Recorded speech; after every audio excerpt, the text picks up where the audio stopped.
Ghislaine Maxwell has long insisted she played only a peripheral role in Jeffrey Epstein's crimes. She claimed to be Epstein's former girlfriend, later a household manager, arranging decorators and hiring staff for his properties. But thousands of emails from Epstein's Yahoo account, obtained by Bloomberg, paint a far different picture. Maxwell was deeply involved in Epstein's personal, business, and legal affairs, exchanging near-daily messages even years after 2003. The correspondence shows Maxwell managed homes, supervised staff, and coordinated social connections for Epstein. She opened foreign bank accounts, traded stock, and maintained ties to billionaires, politicians, and celebrities. Maxwell wasn't just decorating homes. She was helping Epstein maintain an image of power and influence. Perhaps most damning, in May 2008, Epstein asked Maxwell which charge sounded better: lewd and lascivious conduct or procuring minors for prostitution. Maxwell replied bluntly, "I suppose lewd and lascivious conduct with a prostitute if possible." A 2007 spreadsheet from Epstein's accountants documents $1.8 million in gifts, luxury cars, watches, lingerie, and cash. Maxwell appears over 250 times, distributing gifts to both allies and victims, a tool to manipulate, isolate, and maintain control. Maxwell coordinated Epstein's relationships with political and celebrity figures. Donald Trump appears sparingly, while Prince Andrew and Clinton aides feature prominently. Maxwell was the bridge connecting Epstein to elite social and political circles, facilitating access and influence. Emails reveal Maxwell actively undermined victims, including Virginia Giuffre, circulating damaging files and media reports to question credibility. Even as Epstein faced indictment, Maxwell discussed fertility procedures requiring his sperm. Other emails detail bizarre purchases and disturbing sexual discussions, contradicting her claims of diminished involvement. Maxwell leveraged social networks, coordinating Epstein's relationships with fashion designers, Silicon Valley leaders, and political figures. She managed favors, flights, and elite access, ensuring Epstein remained central to global power networks. Epstein died in 2019, Maxwell was convicted in 2021, and she is now appealing her sentence. These emails reveal the machinery of control gifts, influence, and secrecy, and Maxwell's central role in enabling it.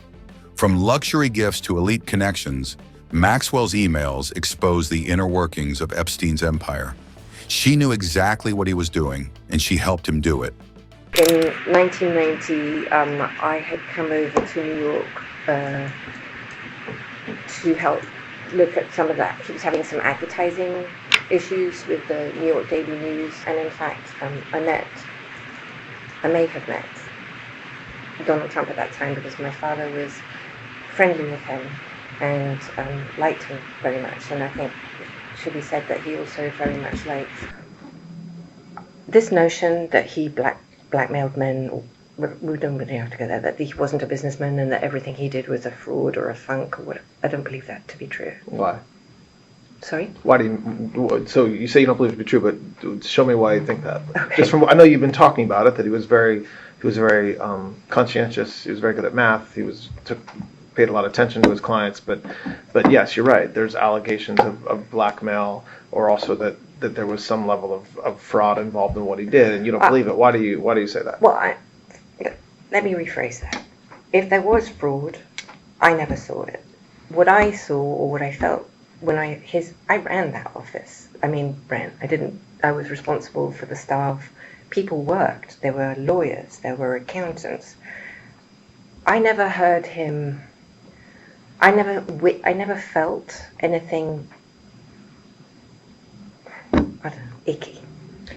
And you mentioned that in the very beginning of the conversation, you mentioned President Trump in the early 90s. Yes. What did you observe as far as President Trump and his relationship with you or Mr. Epstein?